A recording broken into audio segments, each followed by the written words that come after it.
Therefore, if anyone is in Christ, he is a new creation. The old has gone and the new has come. It's a Bible devotion, you nitwit.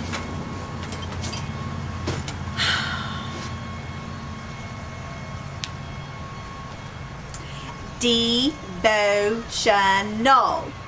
Basically, this says if we have Christ in us, then our old dirty selves are clean because of his forgiveness.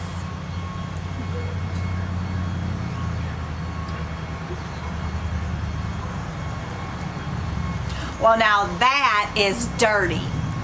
Actually, I have an even dirtier story than that. Once upon a time, way out west, there were 3 grizzly bears who lived together in a neat and tidy cabin in the woods. One was a little bitty bear cub, just knee-high to a bumblebee. One was a mild-mannered, middle-sized mama. And one was a great big humpback gray-haired grizzly, 9 feet tall and cross as 2 sticks. They each had a dish to eat their beans from. A little saucer for the bear cub, a tin plate for the mama bear, and a great big turkey platter for the great big grizzly bear. And they each had a seat to sit on, a three-legged stool for the bear cub, a rocking chair for the mama bear, and a great big lumpy stump for the great big grizzly bear. They each had a bed to sleep in, a little straw mattress for the bear cub, a feather bed for the mama bear, and a great big heap of prickly green branches for the great big grizzly bear.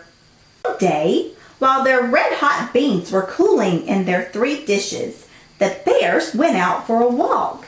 And just as soon as they turned their grizzly backs, something strange came blowing out of the woods. A cloud of smoke? A swarm of mosquitoes? No, sirree, it was a dirty little girl. She hadn't had a bath for a month of Sundays, so everybody called her Dusty Locks. But trouble was her middle name. That little outlaw had run away from home without stopping to kiss her mother goodbye.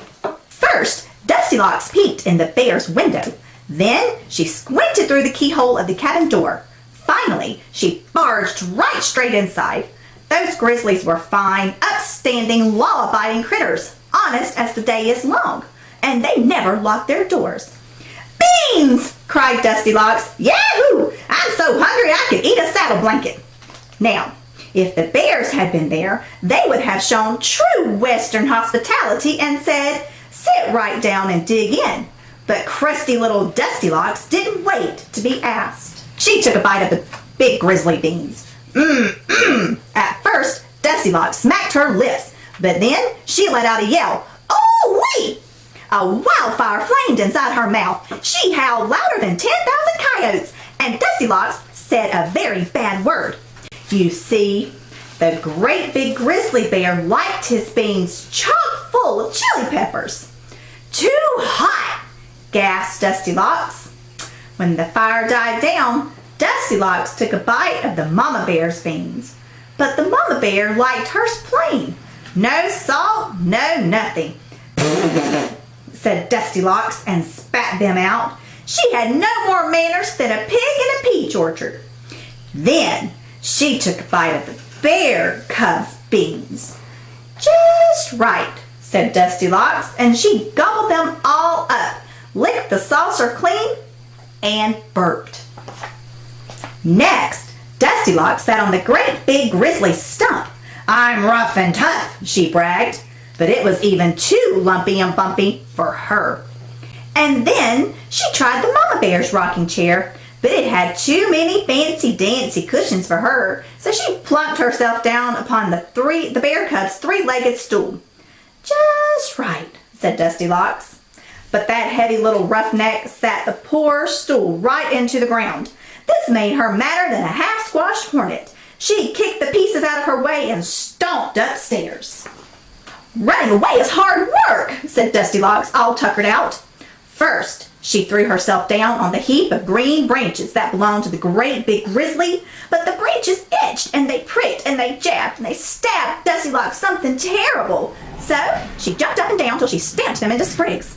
Next, she flopped onto the Mama Bear's feather bed. Ah, sighed Dusty Locks. Mighty fine. But then she sank down deeper and deeper and deeper and oof! Cried Dusty Locks. Too soft! Get me out of here!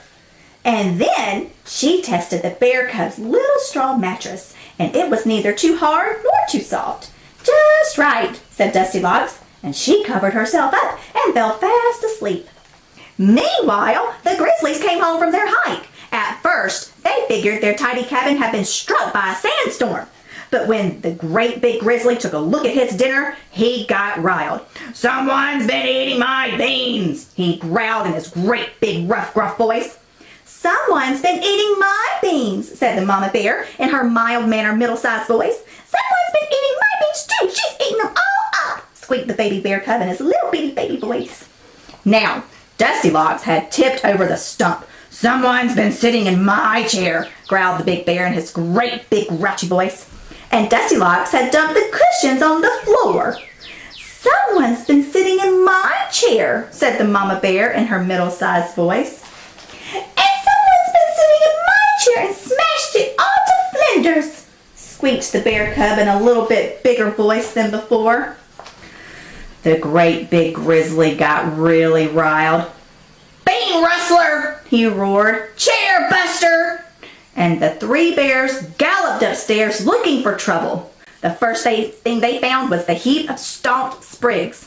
"Someone's been lying in my bed," growled the big bear in his great big gruesome voice.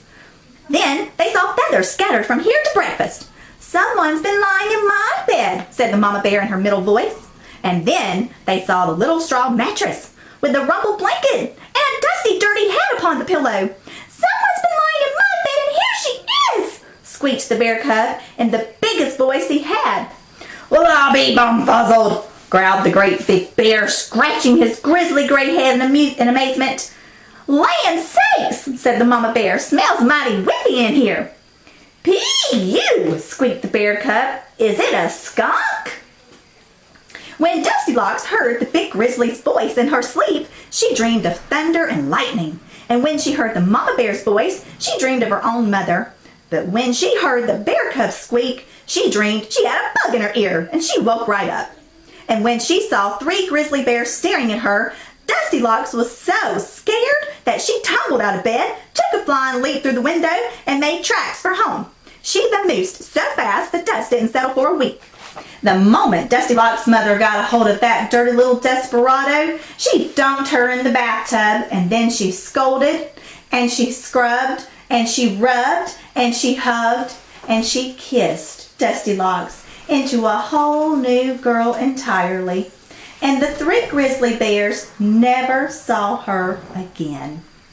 Or, if they did, they never recognized her. The end.